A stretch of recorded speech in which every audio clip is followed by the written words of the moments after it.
آغوش میں رباب کی کچھ بھی بچا نہیں، مدفوع ہے بیٹی شام میں، اصغر ہے کربلا۔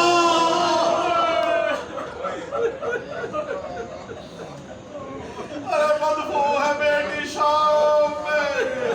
اصغر ہے کربلا، اور تڑپے ہیں اس کی خاک پہ ارے زہرا کے گل بدر، تڑپے ہیں اس کی خاک پہ زہرا کے گل بدر، مومن کی سجدگاہ ہے، منور ہے کربلا، اور میں زائر حسین نوازش ہوں آپ کا، سب شکر مجھ کو آج میسر ہے کربلا۔ جب خیمے جل گئے، پہلا تماچا لگایا جناب سکینہ کو، درے چھینے گئے، ارے سب کے سروں میں جب اکٹھا کیا گیا، سب کے سر ملے، ایک سر نہیں تھا، سب نے کہا 71 سر موجود ہے، ایک سر نہیں ہے، کس کا سر نہیں ہے؟ 6 ماہ کے بچے کا سر تلاش کرنا ہے۔ ایک لئیم نے کہا میں نے حسین کو دیکھا ہے کربلا میں، خیام کے پیچھے جا کر چھوٹی سی قوم بنا رہا تھا، وہاں دفن کیا ہوگا،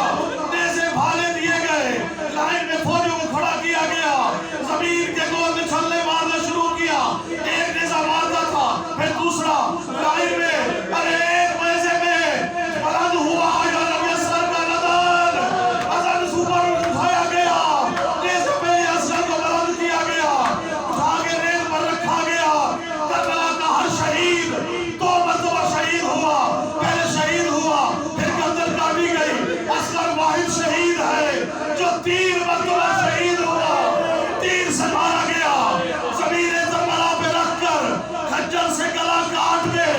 نیزے پہ چڑھا کے 72 سال پورے کیے، اور اس کے بعد قافلہ لے کے چلے ہیں، قافلہ چلتا رہا، اونٹوں سے بچے گر گر کے مرتے رہے، شام میں پہنچے ہیں، 6 سال کی سکینہ کپڑے کا دالود ہے، خون سے تر ہے، میدان زندان میں دیواریں لال ہیں، وقت شہادت موجود ہے، کہا گیا کہ مجھے بابا کا سر دیا جائے، کشت میں بابا کا سر آیا، سکینہ نے گود میں لیا، کٹے ہوئے ہونٹوں سے پیار کرنا شروع کیا، بابا کیا ہوا؟ کہا غریب نے اتنی چھڑیاں ماری ہے، اتنے زخم دیے ہیں، بابا کے سر کو گود میں لے کر روتے روتے روح پرواز کر گئی، زینب نے کہا آواز نہیں آ رہی، جناب زینب آئی، کہا سجاد، سکینہ چلی گئی، سجاد، سکینہ چلی گئی، مولا سجاد نے اسی کرتے میں کوشش کی کہ کسی طرح اتارا جائے، کرتا اتنا چپکا